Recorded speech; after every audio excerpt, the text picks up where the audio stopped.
I'm back with Human Alliance Bumblebee, and I'll start by showing you the last bit of the transformation. You pull these pieces out and then down to give him a movie accurate chest. They spring shut when going back to vehicle mode. The instructions tell you to do this first, but all that movement is likely to trigger this reverse automorph, so I do it last.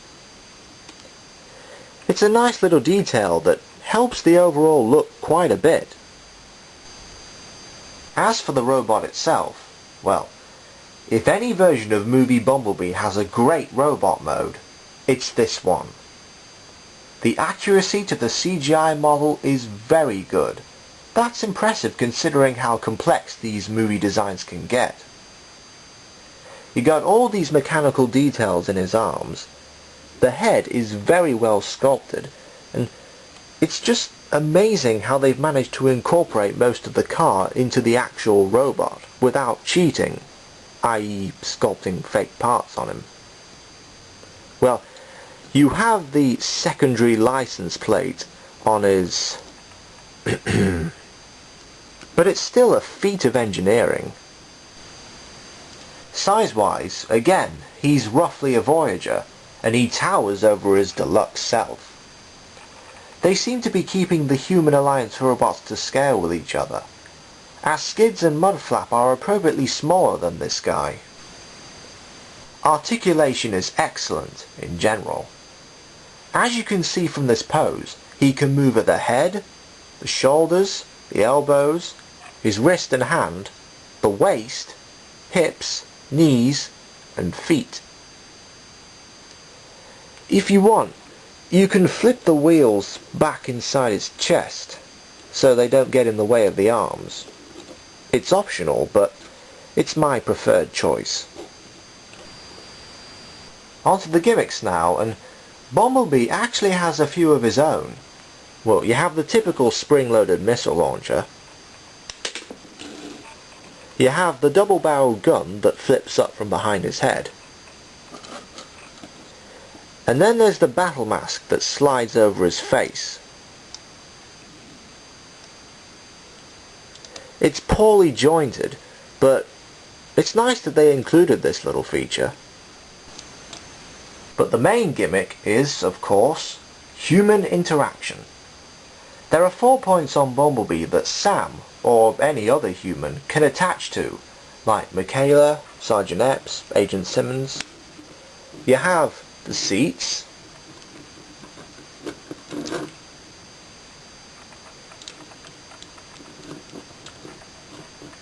and on the left seat, a safety harness can fold over Sam. If you raise it a little, it becomes a pair of machine guns. Yeah, does anybody see the irony in that? On this platform within his backpack, Sam can stand and operate the missile battery here. He's a little tricky to get in there though. Here he is, just to get a better look at him. This is where the Sam figure pays price for having posable legs. Finally, there's a peg on the end of Bumblebee's only hand. Here, Sam can either lie on the giant robot's arm, or he can stand on the hand, like so. Here he is, standing triumphantly over the horizon. Yeah, I've watched a lot of cheesy movies in my life. The only major complaint I have about the robot mode is that the seats don't fold up when they're not in use, and can get in the way of articulation at times. They seem to have corrected this problem with Skids and Mudflap. One final thing to note. Apparently, and this is the case with all Bumblebees, the legs were misassembled during production. The wheels are facing the inside, when in actual fact, the lower legs should look like this. There appears to be an extensive mod that fixes this. Check TF Wiki for details, but in this case, I'm happy with my figure as he is. Having reviewed all my alts over 3 years ago, it's nice to finally have a figure that, in similar words to TJ Omega, is everything an alternator should be, and more. The car mode looks great, plus Sam can hitch a ride. The transformation, again, complex, but pretty good once you get the hang of it.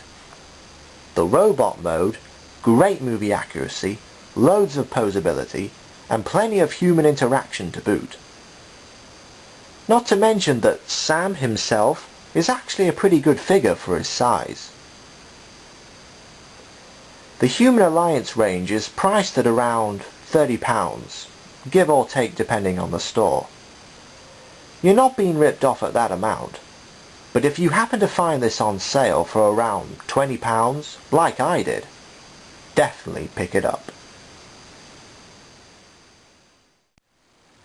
And sadly, this is where I say goodbye. I'd like to thank all those who have subscribed to my channel and have watched my videos over the last 3 years. Unfortunately, due to the number of projects I'm involved with, it's become increasingly hard to find time to do these reviews. So I feel in some ways it's time for me to move on. I'll still be on here watching all your videos, and who knows, I may appear again in the near distant future. But until that day, till all are gone. Knock it off!